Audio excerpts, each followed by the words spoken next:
Hello, listeners. This is episode number 3 of Stop Motion Magazine's podcast.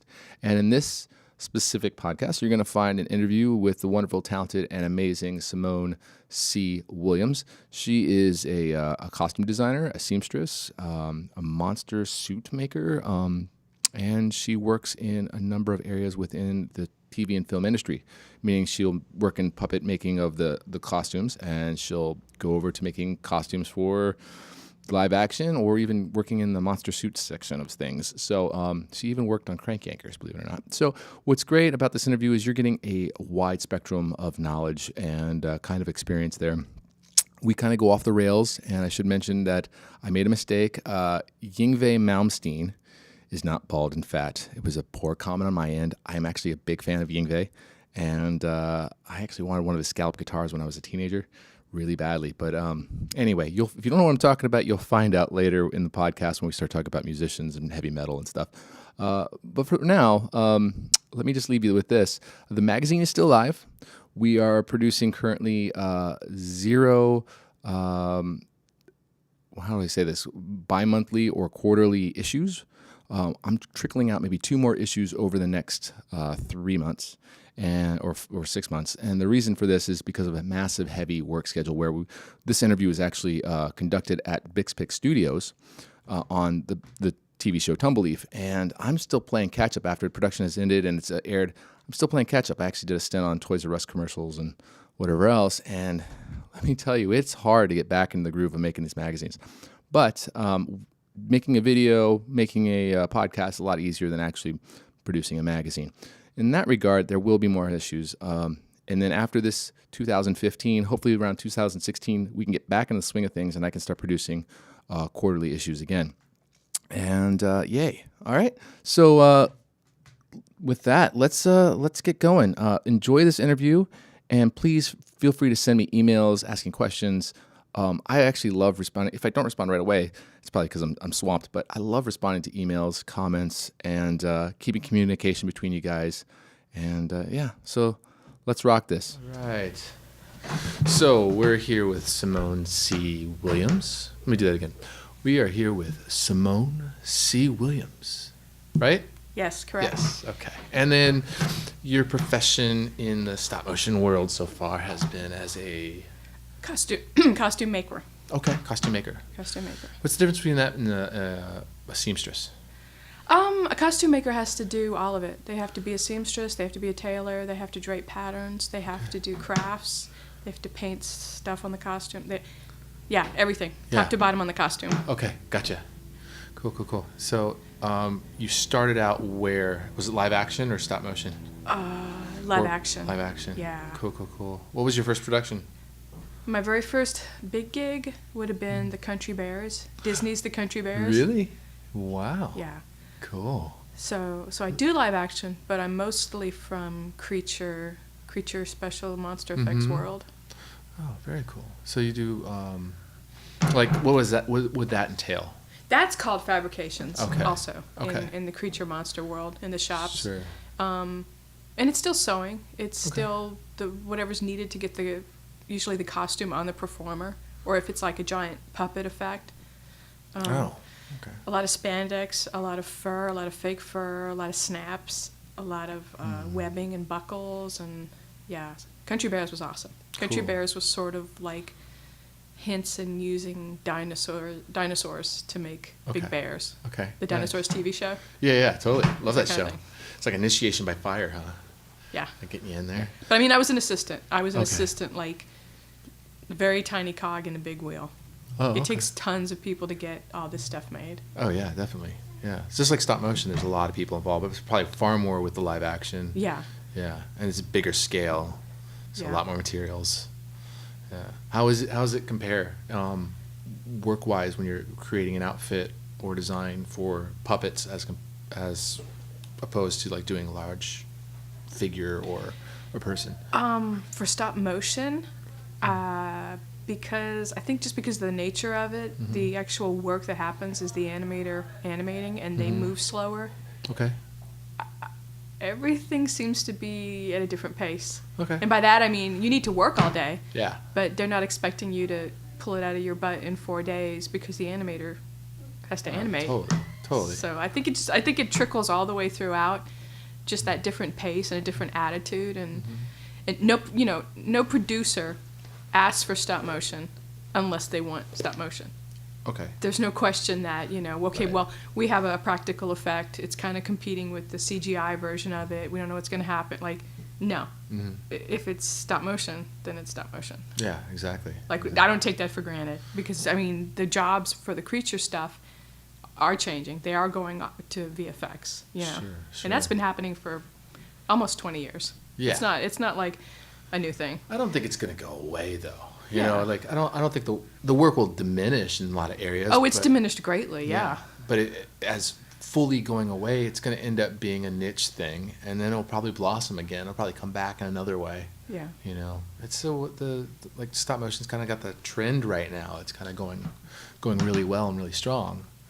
But there was that time where Dinosaurs, the TV show, and there was a lot of stuff online, or not online, but on TV that was practical effects. It was pretty amazing. Yeah. Costume-wise, huge costumes, foam latex, you had the Ninja Turtles, and just kept going on and on.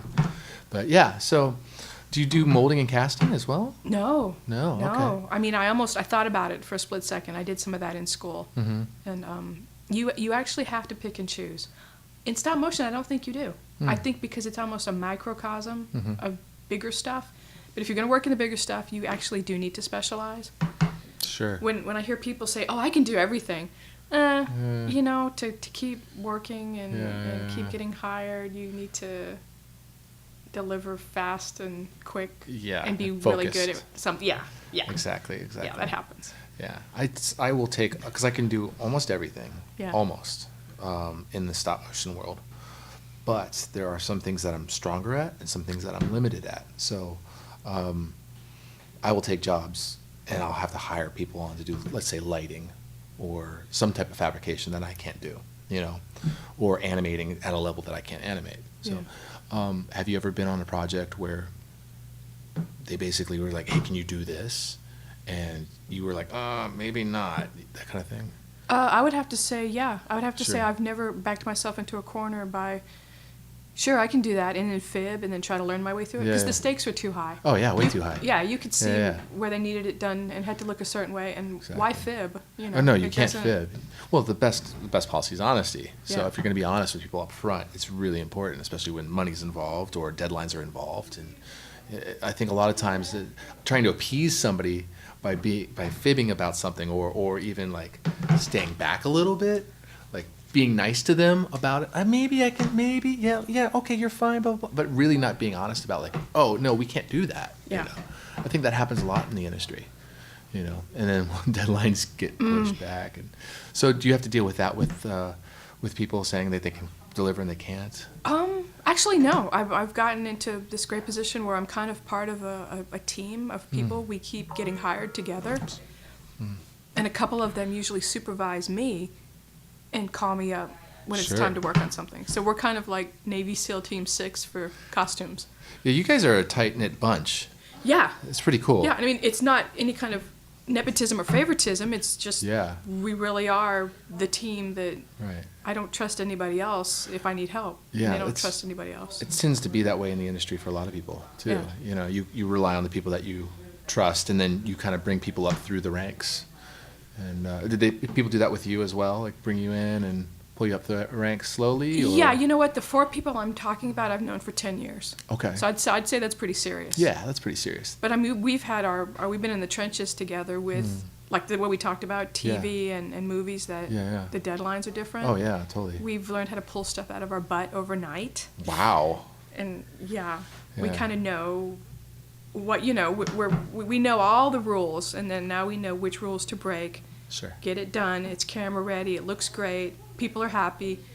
We get our money. That's our life, And I honestly, stop motion is sweet. Yeah. It's really nice to.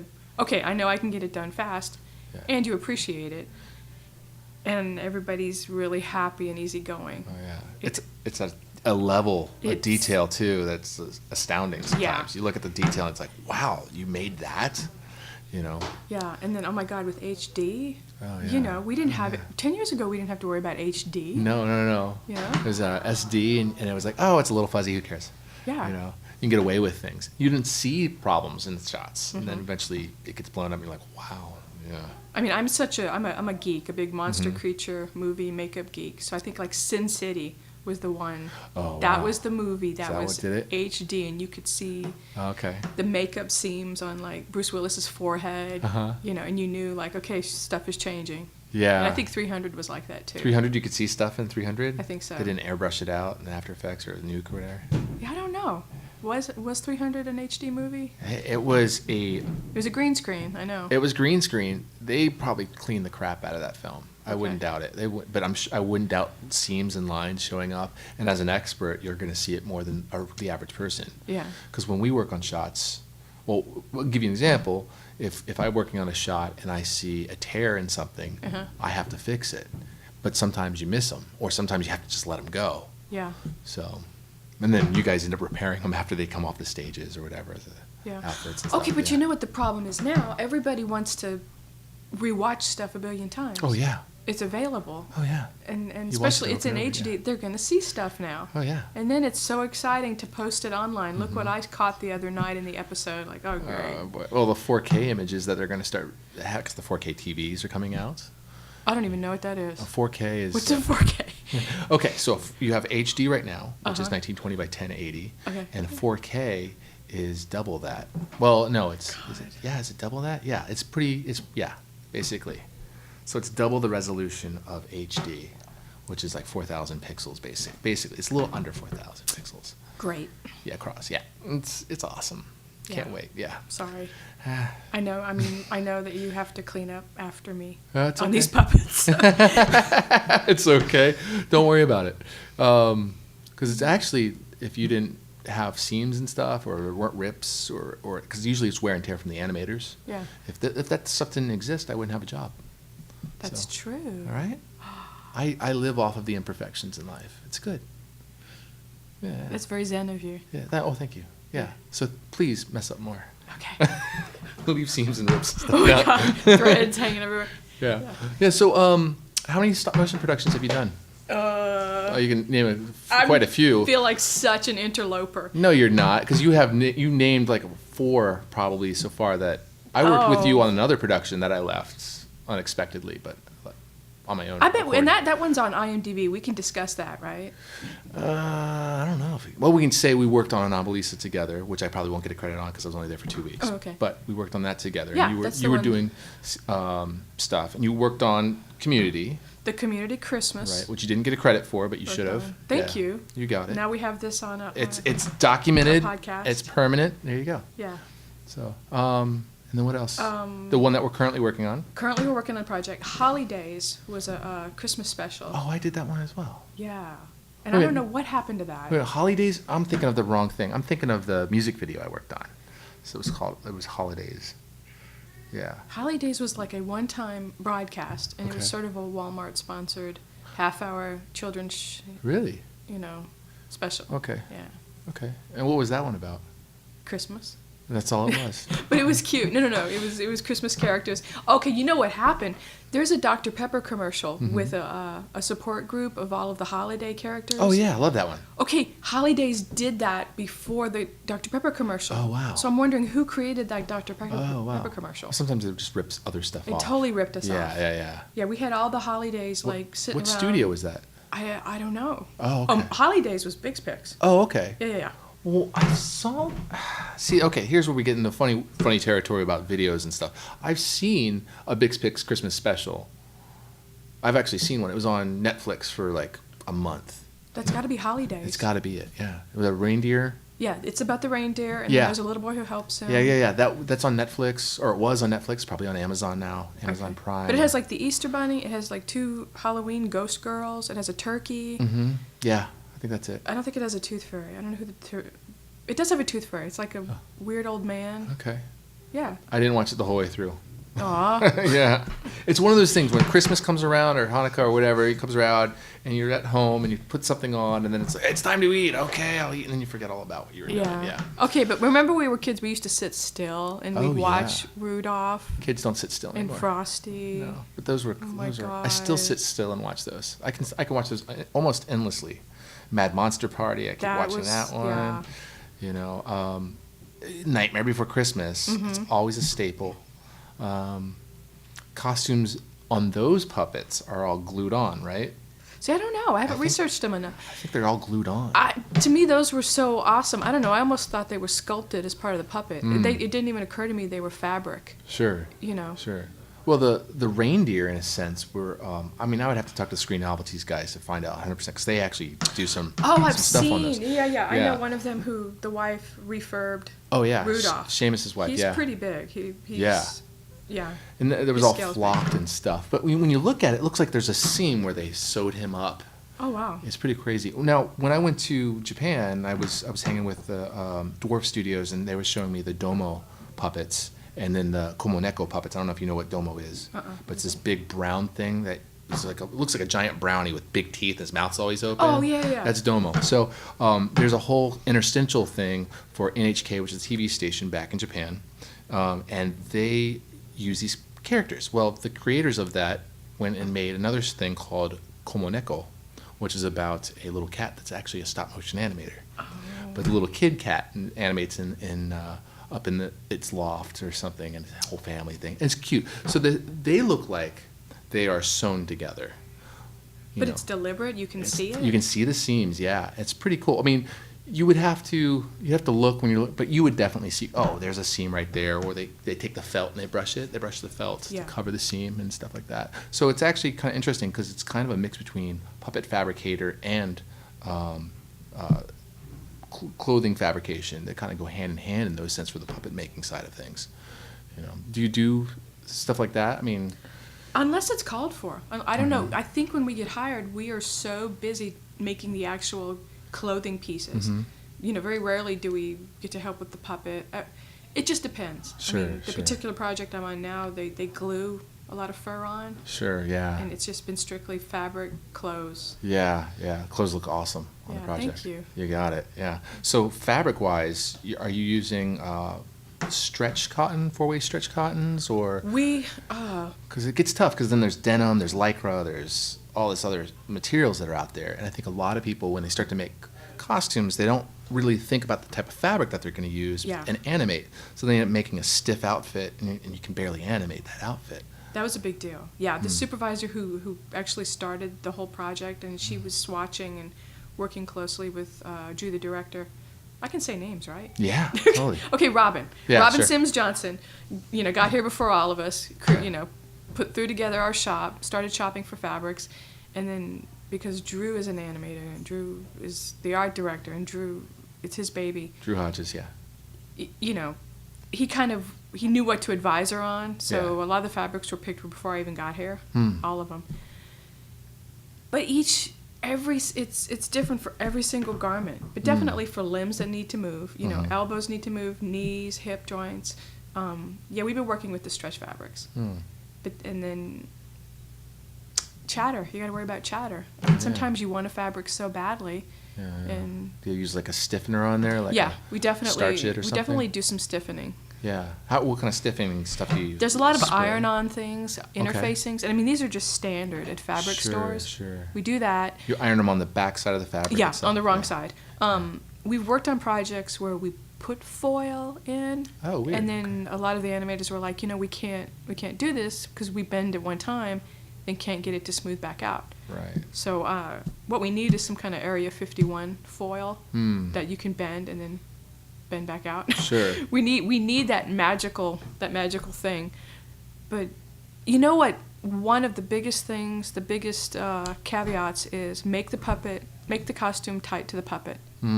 That is the biggest thing. If it's totally tight and fitted, and we are all like master pattern makers. I mean, I don't mean to brag, but we're all our background is live human beings and fitting human beings, tons of fittings with real people, patterns, and we know how to do it right. Do the correct rules of pattern making, and then we know how to break the rules for different creatures, different monsters. So the clothes are fitted super, super tightly. Wow. Yeah. Personally, I like really baggy clothes. I guess it's from growing up in the 90s and having forced to wear baggy Jinkos and stuff like that. But I like, I like characters with really baggy clothes, which allows really wide movement. Well, then that's where the stretch comes in. I mean, if you have a character with a round body and little spindly legs, pants have to fit around the belly and go down and then get super skinny over the legs. Sure. So you use something stretchy. So then the leg can bend up, the knee can bend. Yeah, yeah. But Totally. I mean, somebody had to pattern it correctly. Yeah, it seems that a lot of the puppets that I'm seeing now on this top secret Big Pix production, they are what do you call? Their limbs tend to, well, their bodies don't always, like, I want to name a character, but I can't. But there's like, the egg-shaped character doesn't have to bend left and right and forward. Exactly. They're stiff, and then they have limbs that will actually move. So their arms will move, but their legs aren't going to, you just kind of rock them back and forth to get them to walk. Or and very wisely, I think the limbs are made to just stick out of armholes. Yeah, and then if the arm breaks or something, to pop the arm out and put it back in. It's really cool. And it could be that was in the original art direction, the designs. It's a neat design. The person designing it is the person designing this built it all before we even got here for the prototypes exactly, and the pilot. And tested it out and figured stuff out. That's another thing that's so exciting, to have a director that knows what they're looking at and materials, and when they ask for something, there is definitely a logic behind it, and it helps everybody. Like, it's gonna make the production better. It makes the animating better. Yeah, totally. Have you worked on productions where they don't do that? Yeah. Yeah. Yeah. Yeah, and I mean, it seems to be arbitrary, and then egos get involved, and it's like, wow. Yeah. What do you want? I don't know what I want. Yeah. Make something. Exactly. Well, what kind of material do you want? I don't know what I want. Make something. Well, what color do you want? I don't know what color I want. Make something. I experience it, not in this production, but on past productions I've worked on. Yeah, and you go, okay, well, I'll give you something. But do you have a drawing? No, there's no drawing. Oh, I need a drawing. I'll draw it. No. Okay, fine. Yeah. It's painful. It's painful. It makes you yeah. want to just take a break from the business for a while. Yeah. You know Jocelyn Lynch? Yes. Right? Yeah. So I had to hire Jocelyn Lynch. I shouldn't say I had to. I wanted to hire her because I worked with her before, and she's great. And she did the Aquabat Super Show with us. And so we made the little stop motion characters, and she did the clothing for them. And we had to take Mego action figure clothing and modify it to be animated in, and then some of the stuff was just falling apart, and she fixed it, and she taught me a lot when it came to like modifying doll clothing to animate with. And then she made some custom outfits for us, and it was literally like, what's the art direction? And there was like, oh, well, we don't have an art director. And then like the week before to deliver the show, they go, oh, there's an art director. It's the the lead singer's brother. What? Really? Yeah, there's a ton of pictures. Here. What? Just pull all this stuff, out. And it's like, all right, well, do I have an extension? Yeah, you're fine. You got another month. That was cool, but talk about lack of communication. So I hate that. Yeah. It's like, dude. God. Yeah. I'm not naming people, but I'm naming productions in that sense. Yeah. But, okay, well, then I have some crossover. Okay. I have done just a little bit of work with Yo Gabba Gabba. Okay, yeah. Which, if people know, the same people that did the Aquabat Super Show, yeah. I think it's not 100% the same. It's actually a little different. So Yo Gabba Gabba has a separate production team. Yeah. And Aquabats was doing the same production at the same time with crew members from the Yo Gabba.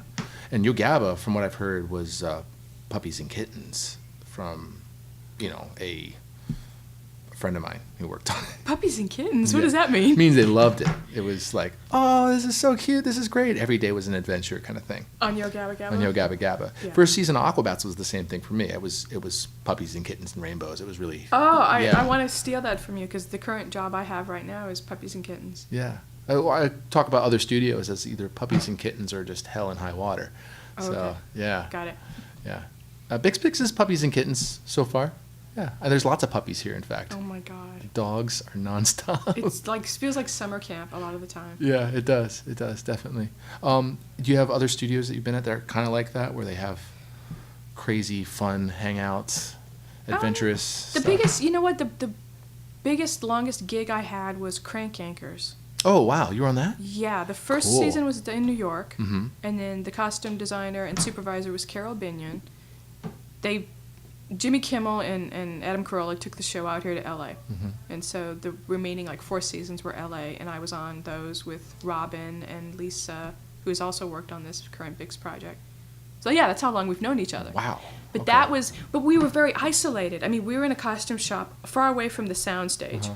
So it was nice. We had Yeah. our own little world, and it was us. So that's the funnest job. Oh, that's cool. I'm always upstairs going, yay! Nobody understands what I'm doing. You do special ed? I do special ed all day, every day. Yeah. Oh my God. Do you watch The Metal Show on VH1 Classic? No, I should. Okay, yeah, But, Jim Florentine. Jim Florentine. That okay. was special ed. Okay. And Bobby Fletcher. And Okay. Yeah. The Metal Show is so good, even if you don't like metal. Oh, I love metal. Oh, Grew well, up you with need to it. watch The Metal Okay. Show. Yeah. I mean, I live and breathe metal. Oh my God, the show is so good. Is it?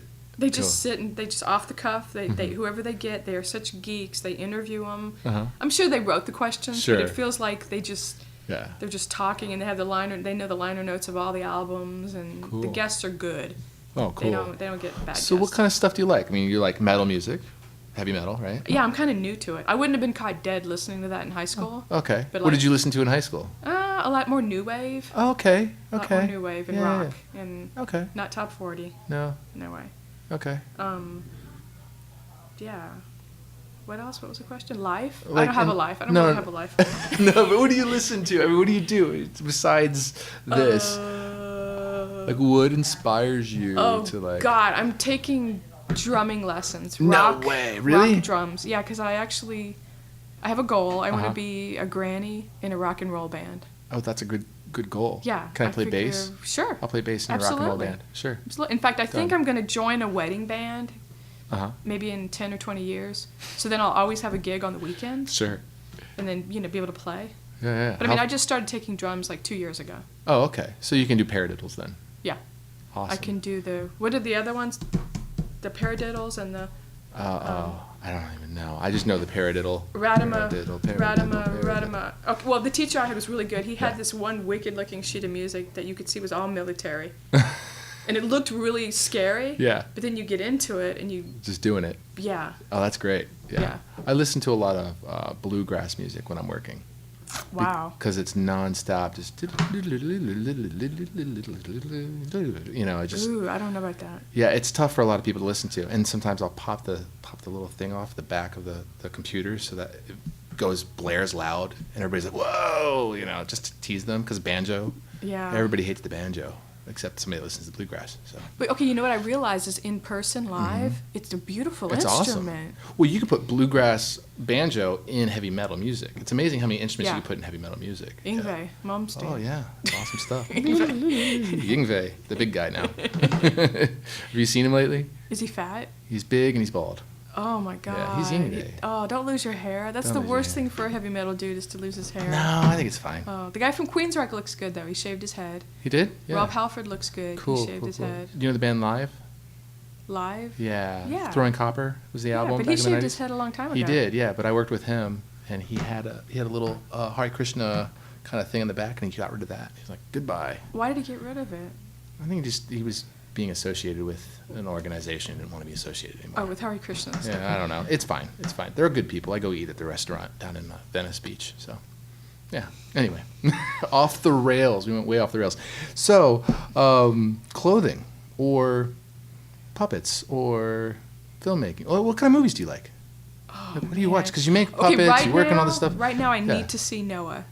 Okay. Just to deal with the pomposity of the spectacle of the. Of the craziness that yes, they generated? I need to see that. And then Captain America's this weekend. I need to see Sure, that. sure. Yeah, any blockbuster, anything Arnold Schwarzenegger and Sure. Bruce Willis. I'm there. Right on. In fact, I think anything but chick flicks. Oh, wow. Zero Okay. chick flicks. Zero chick flicks. Yeah, Makes sense. but really good documentaries. Okay. I love documentaries. Yeah. Yeah. That's cool. Now, when you're watching these films, are you looking at the costumes the whole No. time? Okay. No. Because sometimes when I'm watching stop motion stuff or puppets or anything, I'm looking at like, oh, how's the lighting on that person? Or, oh, how's the seam on that? Or, Like Robot Chicken, because I worked on Robot Chicken. Yeah. If I watch any of that stuff, I'm always looking for the errors. Why? It's because that's all I do all day long. But it's so fun. It's supposed to be. There's supposed to be errors in Robot Chicken. I get the jokes and stuff like that. But when you work in the field over and over again, you see the same stuff over and over again. You can pop stuff out. You have no choice, but you start picking stuff out. Like, oh, there's a light pop, or there's a rip in something, or there's a set bump, something that they didn't catch. Okay. Oh, there's a rig. That's a big one. Or there's a hole in the puppet. Oh my gosh. But it's Robot Chicken. I know. But it's not just Robot Chicken that I do that to. I do that to all the stop motion stuff that I see. So, yeah. And like, I like the old Jim Henson stuff. So, that's my phone. Was it Dark Crystal or Labyrinth? Like, I really love that stuff. The costumes and stuff, except for David Bowie's costume. But the costumes. His hair was just, oh my God. That was over the top. I don't mind the hair so much. It's just the spandex. And the big cod piece? Yeah, the big cod pieces. Enough of that. I don't need that. Yeah. The kids' movie. Yeah. Not that cool. was a really bad Now that you're telling me this, that was like a really horrible, like Disney Prince costume. Yeah, totally. Ugh. Yeah. Thanks. George Lucas executive produced that. Ooh. Can you believe that? Ooh, that's the one man in my life who's let me down the most. Yeah, Star Wars. Episodes 1, 2, and 3, yeah. Oh, yeah. They don't brutal. count. They don't count. Yeah, well, we miss Yoda. Like, what happened to Yoda? He should have been a hand puppet. Oh, I mean, yeah, you're just scratching the surface. I am totally like, scratching. We got Jar Jar and all that other Click. stuff. Yeah, I know. Oh my God. Okay, so let's start off with your childhood.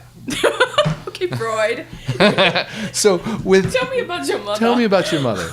So with when did you first like kind of? So I know that you didn't go into stop motion right now as your career choice. This was not your career choice. But it's so natural. I mean, I know who Ray Harryhausen is because I'm a monster film geek. Yeah. And it all went hand in hand. I mean, back in the day before the internet, you would read books from the library. Yeah. You go to the library. So you knew you knew your Lon Chaney Sr., you knew your Jack Pierce and all the Universal monsters. You know, then you knew Planet of the Apes and John Chambers, and then like I'm all those old magazines as well. Yes. Oh my God, Famous Monsters of Filmland. That's Forey Ackerman. And the stop motion is just part of it. It's just Yeah. It goes hand in hand. So Anthony Scott was telling me that he got into stop motion because he was so into character, what do you call it, makeup. Yeah. He was into monster makeup. I believe it. There's a lot of people, because it's the same materials. You're using silicones or latex or whatever to make your puppets, as well as to make facial stuff. So foam latex inserts for your nose or ears, whatever. Now they're doing silicone ones, and it's amazing. Silicone was looking bad for a while. Is it? It had that weird, clear, translucent look. And it worked for vampires, because vampires are supposed to look like alabaster in these movies. But well, that was that dragon skin. Oh, okay. Yeah, and it's really stiff. You have to put a deadener in it, and there's you have to layer your silicone. So you put your first layer down, which is very thin and stretchy, and then your second one has the deadener in it, or retardant. It's the one that makes it nice and gooey. Yeah. And then that will never ever become unsticky. It'll be sticky forever. So then after that, then you put down another layer, and then that gets all glued onto the whoever. Yeah. But I think they've been refining it. It looks better. Oh, yeah. It still looks better than a CGI effect. I'm sorry. It does. You can just tell. It does. Yeah, definitely. What's your favorite characters, like monsters-wise? And oh, man. That's hard. Is it hard? That's hard, yeah. You know what? There's the suits that, I mean, there's all your classic Universal monsters, and you know them. Like, that's just, if you don't know your history, get out of here. But I think coming up as a person, as a teenager, the Predator was really fucking beautiful. Okay. It was gorgeous. Giger's Alien. Yeah. Oh my God. Yeah. The golden age of the suits. Yeah. I go further back. I go Creature from the Black Lagoon. That's the original design. I just love that design. And then I've seen stuff from the new concept of that, where with Hellboy they did the whole Abe. Yeah, that's Abe's a gorgeous beautiful. suit. Yeah. Oh, great makeup. Yeah.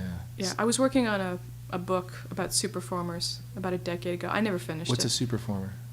Somebody like Doug Jones, the people inside the suits. Oh, okay, The people inside Alien, the people inside Predator. Yeah. Rico Browning inside of creature. Okay. That is Rico, right? Rico I'm Browning? not sure. You got me on this. This is a whole genre that I'm like outside of. So, but I got to meet, Yeah. I got to meet like performers. So all of your really good gorillas, before stupid CGI gorillas. Sure. Forgive me if I insult the Rick if Baker that's your gorillas. job. Yeah. But the gorillas were also Ninja Turtles. They're also Dinosaurs, the TV show. Yeah. Then they were in Country Bears. That's how I got to meet a bunch of them. Oh, cool. And because they're real performers. Super performers, yeah. Yeah. Now they just put a bunch of dots on them and have them act in front of a bunch of cameras. Yeah, Andy Serkis just does everybody. Yeah. It's kind of sad. It is sad. The Del Toro Pan's Labyrinth. That Pan was amazing. Yeah. So that's Doug Jones doing a couple of different things in that movie. Yeah. It was the one with the eyes and the hands. Oh, that's brilliant. That's Dougie. The character design in that is just outstanding. Yeah, you can just amazing. tell. Even in Hellboy, you can start to pick apart who is Spain and who is America. Oh, okay. Yeah, you'd be deeper into that than me, honestly. See, that's why I feel like such an interloper in stop motion, because my whole background is, even when I didn't work in those actual movies, my friends and family did. I can sit around all day and talk about the credits in those movies. I have friends that are obsessed in those genres, just obsessed, and they work in those genres too. So and acquaintances that I know that work in that genre, and they name people at me all the time, and I go, I have no idea what you're talking about. Talk stop motion, I know exactly what you're talking about, but when you get into like the whole creature effects and monster effects the suits, I can talk about the stop motion monster effects, but I always go, wow, that's a whole genre that I would love to get into, but it's still deep. Now it's thinned out. It's thinning out, It's and the thinning out, shops have to work so hard to stay open. Well, Rick Baker just sold all of his stuff out of a garage sale? Not all of his stuff, but he downsized. He downsized, yeah. His estate. But he's fine. I think it's just a smart move to downsize. Yeah, it was just kind of like the whole Stan Winston thing. Stan Winston was a legend. His influence in his studio will be around for a while. Yeah. So I mean, that's another name I didn't mention. Those names, Rick Baker and Stan Winston, and then the 70s, you think of Dick Smith and all those makeups. Yeah, amazing guy. Yeah. I learned a lot from looking at his books, the Dick Smith books. Yeah. And I applied mold making actually from his techniques. So that's kind of neat, But he did a lot of building on the actual makeup of the person itself in the books that you can usually access. Wow. But you can buy his course, Dick Smith online, I guess, or dicksmith.com, and you can buy his course where he actually corresponds. Well, a representative for him corresponds. He used to. He used to all the time. Yeah. He used to be the one. He's so sweet. Yeah. I actually got to meet the woman who sort of is his assistant. I got to meet her last weekend. Oh, I don't know her. And he is. Dick's getting up there. We might have to start paying homage and tribute to him and spending some time with him. Yeah, definitely. Well, Harryhausen, the poor guy, when he was going, everybody's like, "Oh, Harryhausen," and it was too late. He was just too old at that point to really participate in stuff. So, it's kind of sad, when they get to that point. Your legends, your heroes, and they pass away. But it's good to know that you were around the same time period that they were. Yeah. I mean, if I've seen him at a trade show, I've seen Dick Smith, and I've met Rick Baker, so that's cool. Did you see that huge Dick Smith sculpture that they did? Monsters. I almost said Monsters Incorporated, but it's not. It's Monster Makers. Not Monster Makers. Sorry, man. Motion Picture Effects. MotionPictureEffects.com. I'm thinking MonsterClub.com, which is their other website. But MotionPictureEffects.com, they had an artist come out and sculpt in Chavant Dick Smith's full bust, but the size of a human person, but it's his head. It's gorgeous. Where is it? It's actually at their place over at Motion Picture Effects. Okay. And so are they going to cast it or something? Or? I forget what the whole layout is. But you can definitely see the pictures online. So if anybody's interested, you can look up Motion Picture Effects and their Dick Smith bust, and it's amazing. Go to their website. I'm sure it's up there. So you didn't go to Monsterpalooza last weekend? No, I didn't. I love Monsterpalooza, but I'm too busy right now. Okay. My schedule, I don't know how your schedule works, but my schedule right now is at least bare minimum 10 hours a day of work, and sometimes it's 12 hours a day, and then there's an hour commute both ways. So I can pull a 14-hour day out of the air, and then I work 6 days a week most of the time. So if I get a Sunday off, I always get Sunday off, but if I get a Saturday off, I'm like, yes, I got a Saturday, I'm going on the couch. Yeah. Or I try to produce the magazine, which it takes a long time to do that as well. So a lot of people don't know you have to read every single article and type single thing that goes in there. So, yeah. But did you enjoy Monsterpalooza? Yeah, I always go. Just because I mean, I have enough friends there. Mm. You know, I usually just go late to hang out with them. Yeah. I like to go I don't there. shop. I like to go and bother the Kyoto brothers. Yeah. Yeah. Yeah, they were there. Yeah, totally. Who was your favorite at Monsterpalooza that you saw this time? I think. I can't even answer that because I see like my same friends, you know, with their tables. Yeah. Do you know? Oh man, I can't remember his last name. I'm gonna make a total idiot of myself right now, but his first name's Vincent. I know. It's a Japanese guy. I can't think of Okay. his name. So, forget it. I can't think of his name. But Yeah, this yeah. guy's brilliant. The thing is, I had an article about him open on my laptop for like the past month, and then he's at Monsterpalooza. Oh wow. Yeah, it's one of those things. Yeah. Wow, that's cool. He does he sculpts maquettes. Oh, okay. Usually just maquettes on a form. I mean, on a base tabletop. Sure. So I'm sorry, Vincent who? I have to pull up his Facebook name now. You But know, I always check his stuff out. I'm like, whoa, dude, that guy's awesome. And- We're 4 different people from Blade Runner were there, so that was okay. Oh, that would have wow, been my that's a big favorite thing. I don't like to Yeah. get autographs, but I needed to lay eyes on Rutger Hauer. oh, really? That was important to me. Yeah. Vincent Gastino. What does he Or do? Gastini, sorry, Gastini. Oh, he's a dude that makes motion monster effects and stuff. But he does a lot of here. Let me find a picture for you. Like that kind of stuff. Good stuff. Oh wow. Yeah. Anybody interested in seeing some amazing work? Look up Vincent Gastini in Facebook and tell him that I told you to bother him. So, but yeah. So I'm like I follow some people that I know in the sub industry within monsters and stuff making and the CG thing is really interesting because I'm really into making CG stuff because that's part of my job is doing visual effects. So I have a very unique perspective on it. I like the incorporation of the practical and the CG effects because they can go well together. But one of the things I have noticed that looks horrible is CG clothing. So it always looks bad. You can never duplicate a proper fabric. You know, there's no what do you call that texture to it. Yeah. You know. But you know, I don't even care anymore. I You mean, don't? the backgrounds can be CG, the people, the creature, the costume, and Sure. it's As long as you the know, story's good. Yeah, but also I'm gonna accept the fact that this steel mill is starting to close. This car plant might be closing. I'm accepting that and ready to try to do some other stuff with my life. What would you do? I definitely want to teach, Okay. and just to be around Sure. younger people in an Sure. exciting situation. Play drums in your band. Play drums in my band. Yeah. Maybe wedding business, which I know is crazy. Oh, making gowns and Yeah. stuff? That's a cool thing, though, because you can do stylized gowns and Yeah. really cool stuff. I do a little bit of that now, and nobody comes to me who doesn't already want something like offbeat and more, you know, cosplay or steampunk or. So you know, nobody's going to come to me for a traditional white gown. Right. You know. Right. Well, you can still do like an off-white that looks amazing and old and crazy. And Yeah. Something costumey. Yeah. Costumey. It's. I think there's a huge market for that, honestly. I think it's where you can actually name your price and get it. Yeah, we're at a whole new era when it comes to that kind of stuff because Yeah. there's a lot of cosplay. Yes. So yeah, what do you think about that whole cosplay thing then? That's awesome. That's customers. Right down your alley. I'm so happy that people are creative and willing to do all that. Yeah, totally. I don't think stop motion's going to go away.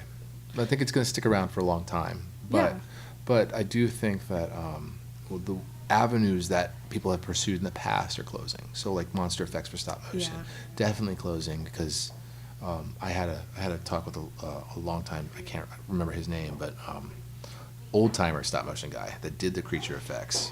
And I was like, oh, but there's people still trying to do the creature effects. He's like, they're making a mistake. You can't duplicate that unless you incorporate a little bit of CGI into it because you have to make the shadows. You have to do all this stuff. Yeah. You know. Well, I mean, there's Hellboy and Spider-Man, great examples. Sure. When Spider-Man is flying through the air, that's CGI. We know this. Oh yeah. But yeah, when you're far away from camera, you can fake it, put some stop motion in there. yeah. But then there's so many movies where you need to stab a vampire, stake it through the heart, and the vampire dissolves, like Oh yeah. Van Helsing and League of Extraordinary Gentlemen, where the CGI just looks so bad. Yeah. Well, there's been a what do you call it, a step up in the amount of effects that are applied in a film. So there's a lot more effects. But when it comes to character animation, a lot of times, like the stop motion characters look amazing, like Starship Troopers. Yeah. Yeah, amazing, like As monsters. old as that is, wow. Yeah, I mean, it's amazing. It holds up. I mean, people reference, Willis O'Brien, King Kong, but then you can go, well, what about Dragon Slayer, the Dragon Slayer? Remember that film? Dragon Slayer. Oh, it was like the video game? Motion capture? No. This one was 1980s, and it was a young guy that was an apprentice to a wizard. And remember Don't Touch the Vigo from Ghostbusters 2? Yeah. That guy was the lead character in Dragon Slayer. Oh my God. Don't touch the Vigo. I love that. Anyway, so then he was lead, and he was apprentice for a wizard that supposedly died. I don't want to give the whole film away, but he ends up trying to save a town from a dragon. So they hire him to go down there and slay the dragon. But he ends up revealing that he's a fraud. And the dragon was animated by Phil Tippett. Okay. And it's gorgeous. It's probably the best dragon animation other than maybe this recent Schmog. Desolation Schmog. But yeah, so that's a film to check out for sure. So that monster is amazing. See, we've managed to talk all this time and barely talk about costumes. Isn't that great? I told you it would be fun. Yeah, I'm kind of burnt out on costumes. Like, yeah. No worries, because you do it all day long. Yeah. Yeah, I mean, you don't want to talk about that, but we could talk about films. So what's your favorite film of all time? Oh God, why do you do this? Come on, it's good stuff. This is like the guys out in puppets were like, Simone, the Rolling Stones or the Beatles. I'm like, oh, you can't do that to me. Oh yeah, no, I understand. No, you can't do that to me. There is no greatest film of all time. Well, it doesn't have to be. Well, give me like 3 really good films. Let's put that. Oh God. And why you like them? All right, Bridesmaids, Blade Runner. I need another B movie. It's B. No, I'm serious though. Those are like Bridesmaids, Blade Runner, Blue Velvet. Yeah, I'm not a big David Lynch person. Beetlejuice. Beetlejuice is up there. Beetlejuice is pretty darn awesome. And you know what? That covers everything. Man, everything. Stop motion, puppets, Yeah. funky costumes, decent art direction. Miniatures. A good story before a certain person just went off the rails and was all art direction. Oh my God. Yeah, amazing characters. I mean, he wrote that, right? Yeah. Yeah, he being Tim Burton. Tim Burton, yeah. Amazing characters. Yeah. I mean, actors in the sense of who he cast. The casting is amazing. You never have a cast like that ever again. Michael Keaton will never be that good again. He literally is my favorite actor from that era. So he went and did Beetlejuice and then Batman. I mean, and he was the best Batman out of all of them. He set the bar. I love that Batman. I think that he's the best. But of course, I also like Mr. Mom. So that's a great film. But yeah, the Beetlejuice thing, I actually watch that at least once a week. Wow. I'm not lying. I'm obsessed with that. If I get depressed or upset or it's a rainy day, for some reason I always gravitate to Beetlejuice or Goonies or what's the other one? I have one other one that I always watch, but I have this whole selection, and like the kids can't touch these 2 films. Oh, Labyrinth. I always watch Labyrinth. Wow. Yeah. No, see, my go-tos would be Ghostbusters, Aliens. First Aliens okay, but Aliens. Yeah, Aliens is really good. Yeah. Ghostbusters, Terminator Ripley. 2. Terminator 2 is great. Yeah, I watched that with the kids the other day. They were like, "Daddy, we didn't know this film was this good." I went, "Can we watch the first one?" I went, "Nah, you don't want to watch the first one." You'll fall asleep. It's a good film, Terminator 1, but it's not their speed. Yeah. Jurassic Park's good too. Jurassic Park's great. But I burned myself out on those. I watched them over and over again. I got the box set, the 3 films. So they're making a new one. Yeah, I know. Is Sam Neill going to be in it? I'm not sure. Yeah. I'm not sure. Who's the guy that played the Fly? Ooh, Jeff Goldblum. Jeff Goldblum. I love that guy. Yeah. Oh, if they could just put him back in there, I'd be fine. I'd be like, all right, that's good. Yeah. And he's crazy. He's so, do you see him in Portlandia? No. You've got to see him in Portlandia. Oh, he's got to be awesome in that. Yeah. Totally. So you like heavy metal. We've determined that. You make costumes. And you like pretty decent films. Yeah. That's almost everything, right? Or is there anything I'm missing here? I started swimming seriously maybe 2 years ago. It's hard to think about, like, to pick up a new sport. Yeah. So how do you deal with your schedule? Do you have a life outside of your work when you're working? I don't know. Right now, I worked at home for 2 years and was kind of the master of my own day. Right. I could work until 2, sleep until 10, run errands during a weekday, which was phenomenal. Right. Yeah, so this job made me buckle down, but it was worth it. Yeah, I don't know, man. Yeah, because you were freelance before. Yeah, definitely. And then now you have like almost a 9 to 5 in a sense. Yeah, it's Even pretty if much you're, 9.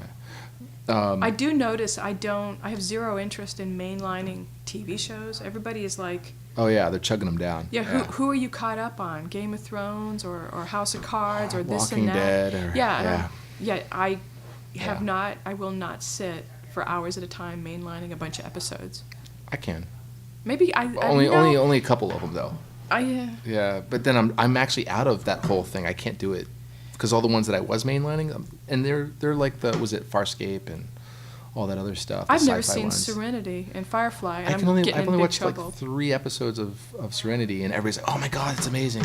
I don't have time. Yeah, I don't care about somebody else's life. Sure, you're too busy living your own. Yeah, it's hard. Yeah. Oh yeah. So now, what time do you wake up? Don't ask me that. About an hour before I'm supposed to be at work. Oh, okay. Yeah. I have the hour commute, so I have to wake up 2 hours before I'm to do work. sorry. Yeah, it's tough. It's tough. Yeah. Plus, I got to take the kids to school early in the morning. Yeah. So, like, life in the production. I mean, I don't know if anybody else understands this, other than the people that actually work in production. Mm-hmm. But you're required to be at point A at a certain period of time. Stop motion, you're really lucky because you can get a little flexibility there. Yeah. But like live action, if you're in production, you can't be a minute late. Exactly. There is no late. Yeah. You're gone if you're late. And I've been lucky. I've mostly been the person who makes the stuff Mhm. to hand off to that person who needs to be on set. Wow. Yeah. Okay. I very rarely am I actually on set with the show. Sure. It's kind of cool though, to be like off site or do your own stuff. Yeah. Outside of things. Now, have you ever made? Have you ever made like sci-fi outfits, science fiction You stuff? know what I do make is corsets. Corsets, really? Yeah. Oh, cool. Yeah. Do you sell them online or something? Yes. Or what's your website? My website is exquisiterestraint.com. Oh, okay. And I know that's a mouthful, but it's the word exquisite and then the word restraint. Yeah. So maybe write it all out and check it first. Yeah, corsets. Wow. Yeah, I've been doing that for about 12 years. And I think what happened was that kept me sane. If I need to go sew 100 snaps on some monster, I knew that I had my thing at home that was my creative thing. Oh, that's cool. Yeah, and then as soon as I got laid off from any gig, I had this thing, that had an online presence, and I get orders from people. I get people at least writing and asking, inquiring, and a lot of times I do make a living at it. Oh, that's cool. Yeah, you make enough that you can pay some bills. Yeah. Yeah. There's a fine line with that, having your own independent production or your work. But it meant a lot to me to have my name on something. 'Cause Yeah, that's yours. I actually avoided the costume designer path, like costume with a capital C, designer with a capital C. Yeah. That is a set of dues I wasn't interested in paying, and I know people think I'm crazy. I don't think you like, are. don't you want to be? And I'm like, no. I sussed out what that actual job is. Yeah. Not so interested. Yeah. I'm more interested in being happy with the people I work with, and less interested in the credits. Yeah. Totally. Wow. Any kind of production you'd want to work on, like that you idolize, kind of. I kind of am over that. You're done. I kind of found out enough. Yeah. I hate to say it. No, don't hate to say it. But it's at all. more of the joy of going to work, and you're so comfortable with the people you're around. Right. You see that as you work in production, that you kind of gravitate towards one area. I've seen that for a lot of people. And the young people tend to go all over the place. They're like, I want to do this, I want to do that, I want to do this. And then it's very rare that you see somebody who goes, I just want to do that. You know what I mean? And then they get comfortable in that, and it's the kind of career path that they choose. And then after a certain period of time, then they start trying to make their own stuff. Yeah. With a reasonable amount of control, because when you're very young, you tend to be all over the place. At least I was. And then, but I see it in other people where I'm going to make this, I'm going to make that, I'm going to make this. And then they can't hold on to what they're trying to do because they're doing too many things at one time. Yeah. So it's good to have a focus, and then also to separate your work from your art. See, I don't have any art right now. That's the problem. Well, your corsets are like an It's art, not isn't it? really. No? It turned into business. It turned into, you better get this done. The customer's coming tomorrow, and you need to get the money from them to pay the bill. Yeah, that's tough. Yeah. Well, what kind of art do you want to pursue? I mean, I know you're talking about doing dresses, but you probably don't even. Are you interested in pursuing arts? Oh man. No. You're over it. I have an art degree. I have an art degree. I mean, if there was time in the day and the inclination, I would be drawing and painting and doing photography. Sure. Where'd you go to school at? Went to LSU for my undergrad and then UT for my master's. Okay. Wow. That's cool. University of Texas in Austin. Yeah. Did you enjoy that? Yes. I loved school. Are That's why I want to teach, because I had such a great experience in college. I was one of those people that had to get kicked out. Oh, wow. Yeah. Okay. Yeah. Are you from Texas originally, or where are you from? I'm from here mostly, Okay. but Louisiana. I spent a big portion of my life in Louisiana, Sure. and my whole family's there. Oh, wow. Okay. Did you go back and? Oh yeah, yeah. In fact, myself and my brother and are the only people here, Okay. and a stepsister and a stepmom, and then everybody is Louisiana. Oh, So I'm wow. split. I'm like, my heart and my soul are in two different places. Oh, wow. That's wild. That's wild. Yeah. So on a production thing, do you ever, in between, do you like just leave and just go to Louisiana or take advantage of that? Or? You know what? I'm going to do that for the first time this year. Okay. When we wrap here, Yeah. I'm going to just pack up and road trip home and call people I know and try to get some work That's great. to keep myself busy until we come back for more. Hopefully of more. this show, yeah. Fingers crossed. Fingers Yeah. crossed, yeah. Yeah. But that's wild. That's wild. 'Cause it's hard to have money even. That's the You problem. know? Yeah, when I Yeah. hear the word go for the other season, I'll feel really comfortable knowing, Yeah. okay, I can leave for a month. you know? Sure. Now, generating income is probably the most difficult thing, I think, in this field, because you have to battle with budgets, and then you have to battle with your pay rate and stuff like that. So how do you deal on a personal level when you're talking to somebody about, hey, you want to hire me for this?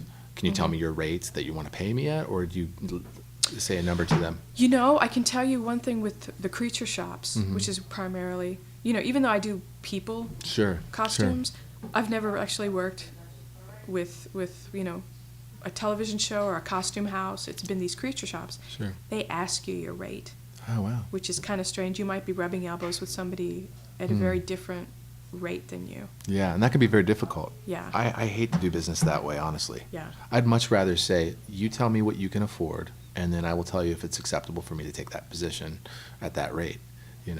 And it depends on the project and if I love it or not. If I don't love it, I'll be like, I'm sorry, you got to pay me a little bit more than that. The great thing is the team I've been talking about are my Navy SEAL Team 6 of Yeah, costume yeah, women. Yeah.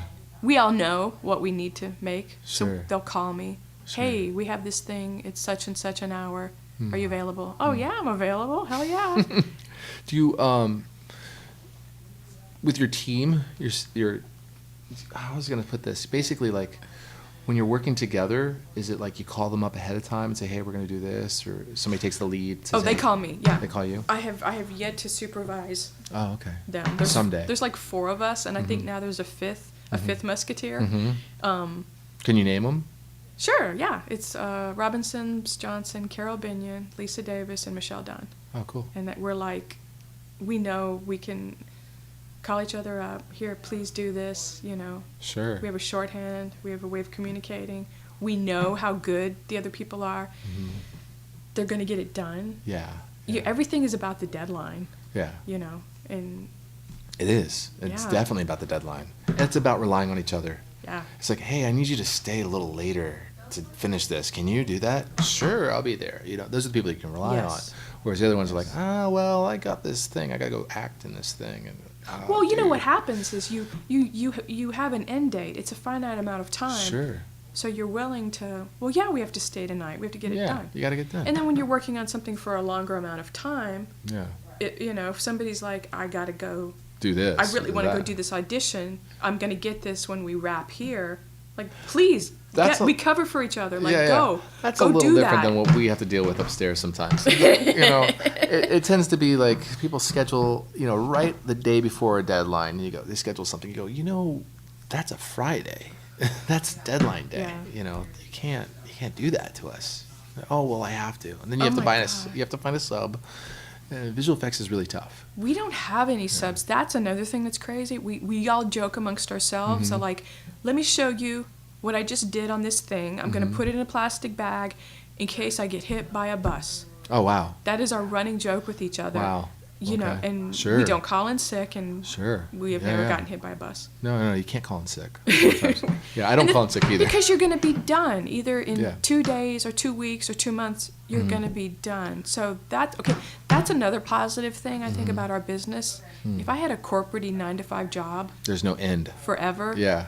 You realize that's why those people get sick days. Yeah. You know. Exactly. Because they're sick of working. that. They meet mental health days, basically. Yeah. It's kind of a systemic problem, I think, in our culture. I don't like it. Honestly, you get in my field, in the visual effects field, you get people that don't want to be in that. They fall into that. Yeah. They fall into the visual effects because there's no one else will have them, or it's a door in to do something else. And you look at those people and you go, wow, really? You don't have a love for I hate to say it, but you don't have a love for cleaning up somebody else's mess, you know? Because we tend to be the trash men, but at the same time we tend to be the magicians and the wizards because we make fire and smoke and whole worlds and monsters and all sorts of stuff that other people can't do. And that's the beauty of it, is when you get past the cleanup, you get past all the nonsense, then you get the visual effects artist. Most of the time, people who are only day players, and they just do this for like a gig for 6 months because it's all they can do, you know. God. You go, okay, well, can I rely on you in the next production? And sometimes you can't. You can't ever pull them back in. You go, okay, you were good for 6 months, you're done. Okay, great. You know, and it sucks. And then you train somebody. Well, you know, anybody out there, we want to teach visual effects to the people that want to learn. But, you know, most of the time we're having to deal with people that are wanting to be directors or producers or writers or actors. And you go, okay, you have a meeting today at lunch and you're going to be gone for 4 hours to go pitch something? Yeah. You realize that we're on deadline in production. We have a job. We have a job got to hired do. for a job. Yeah, exactly. And that tends to be one of those things that you have to battle, because you do have people that you can rely on to a certain degree, and then they get bored of it and they want to do something else. And you go, okay, well, who do I call? Man. And that's the beauty of interns, is because then you can weed people out. You can go, okay, this intern really wants to do this job. Let's hire them. You know, and that's where but a lot of people don't understand the whole intern thing. You know, with us, I've realized it's really hard to deal with anybody else but us. We run such a tight ship. Sure. And we've got, I don't know if maybe our work is too perfect, but if we did it one way, and like, for instance, the project we're on, it has to be duplicated maybe a dozen times. Sure. We only trust each other. That's cool. And we have almost zero waste, which is unheard of, because we are used to working. I'm used to working by myself at 2:00 in the morning. Yeah. I can't cut the fabric wrong. I can't screw it up. I can't pass out. There's nobody. I'm not going to wake up my friends at 2 to come help. Come help me. There's no crying in baseball, and there's no crying in costumes, as far as I'm concerned. Yeah. So I don't know about the intern thing. I might have to. If I could start a project off on that foot, on the intern tip, I think that would help. A lot of times when we bring interns in, this production really doesn't have an intern in it, you know. But if we do have interns for any other production that I've ever worked on, you usually start them on a basic formatting and cleanup or resize or something like that, something very simple, and then you work them through the ranks. Depending on the supervisor, and this is a big if, depending on the supervisor, it depends on if they train them appropriately or properly. Yeah. And a lot of times they're trained improperly by the supervisor because the supervisor was not lazy or didn't, you know, pay attention. I mean, it's just like with us. I mean, people say it's just sewing, and I'm like, no. Yeah. It's very close to, you know, making incredible woodworking with dovetail joints, it's fine work. You can't just grab a pattern and duplicate it, you know. Oh yeah. I saw something really amazing, and I guess I can share this because it might be common knowledge at this point for some people in the industry, but laser etching into velvet. So because lasers can go a certain distance into a material, you can control that with a micro precision. You can actually etch into velvet and make it on a micro scale and make it look like pressed velvet. Oh wow! So they did that on the new box trolls, doing the outfits. I wonder where they sent it. Then that means they did it in house. So they bought the laser to do it? They have one laser machine, and they do all their cutting and precision cutting for all the departments, and then precision cutting for the costume makers, and they cut all those patterns out in laser. cutting because it's so minute But and how much small. did that machine cost? Oh, thousands and thousands of dollars. Yeah, that's the thing. Yeah, you can buy one like a hobby cutter for about $1,800 without the certain functions and features on it. But then you can buy a proper hobby one, which is about $3,000. And I can't remember the Stratus or something. I can't remember the actual company, but it's amazing. I've been like dreaming about saving up to get one. Anybody want to sponsor me? Give me a laser cutter. Wow. But yeah.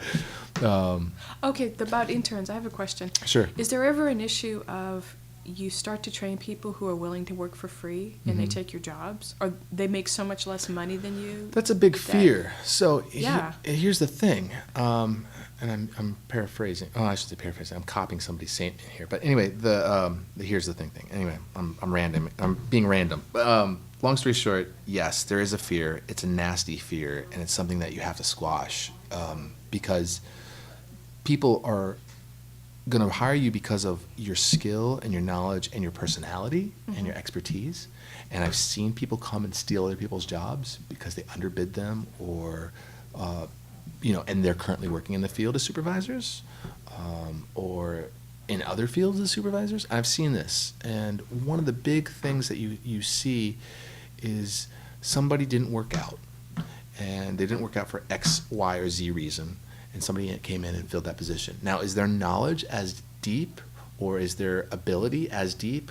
Well, in a supervising position, we rotate. People take, somebody will be a supervisor in one production and then somebody else will be a supervisor in another production and we hire each other. It's kind of like the same thing with your musketeers that you have.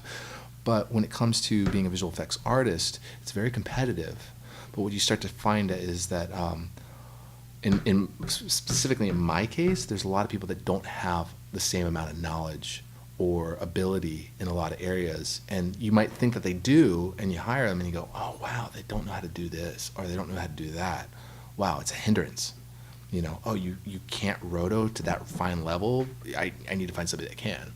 And then working with people through productions and stuff, But you have to train the next generation, because if you don't train the next generation and bring them up through the ranks, then the other thing too is you can't work with jerks, and that's probably one of the good things that you have with having a tight-knit group. Yeah. With my situation with working in the field, you have a lot of, and I'm giving a lot of dirt away here, but you have a lot of people that come in from outside, from colleges or whatever, that don't want to work in visual effects. They're just getting the job because they're available and none of the other departments can use them, so they stick them in visual effects, and then we train them how to do it, which everybody in stop motion should honestly learn how to do visual effects, and it's not a problem to a certain point. But when you have a lead compositor or a lead visual effects artist that doesn't want to be there, then it becomes a real hindrance because they affect the whole vibe of the whole place.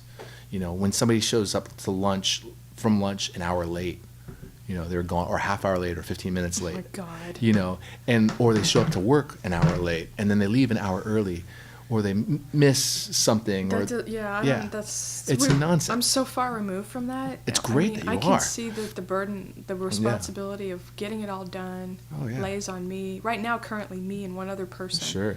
But also, the current job is so fun. Yeah. I have not had this much fun in a long time. Yeah. See, that's what it's supposed to be. And it's not the work. Yeah. It's not hard. We're not digging ditches. No. It's not. This is one of, I shouldn't say too much about this production specifically, but this is one of the most exciting and fun productions I've ever worked on. Yeah. So, but it's also one of the most detailed oriented. Really? For what I do, yes. Oh, okay. This is so intricate. I can't get into too much detail about what I'm talking about, Yeah. but when you have a precision when you have so much texture in an image. That's true. Yeah, the more texture you have in an image, the harder it is to clean. Yeah. And the harder it is to duplicate certain effects. So I'll give you a great example. Fur.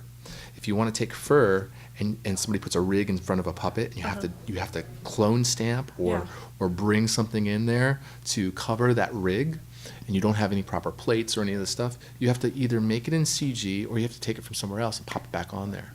And it becomes very difficult because you can't key the rig out sometimes, or you have to paint the rig out, and you end up struggling with some stuff. I find that a lot of people tend to go a little crazy with putting too much effort into stuff that shouldn't have any extra thought about. You should just do it. Really? You too?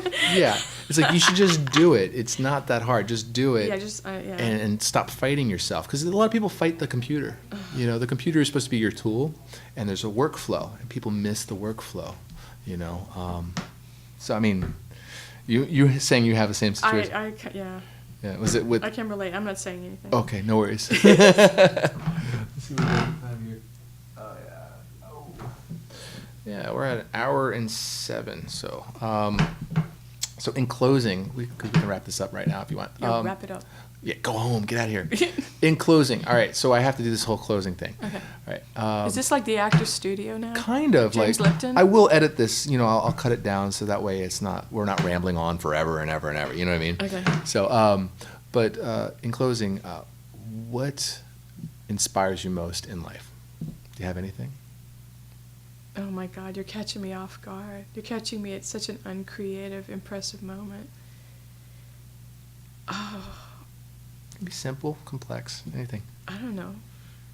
Life? What inspires me? Life inspires you? Yeah. That's cool. Yeah. Yeah. Simone Williams, C. Williams. Yeah. Thank you very much. Yeah, thank you. My pleasure. Awesome. All right, so that was a wonderful interview with Simone C. Williams, and I wanted to thank you guys for listening the whole way through. It's actually pretty awesome. We're ending this podcast at this point, and I just say go to stopmotionmagazine.com, check out that website for the latest of what's happening. We also have a YouTube channel. There's a Facebook, and there's a Google+, and hopefully we'll have some new stuff out for you in the coming weeks and months. With that, have a wonderful day and keep animating.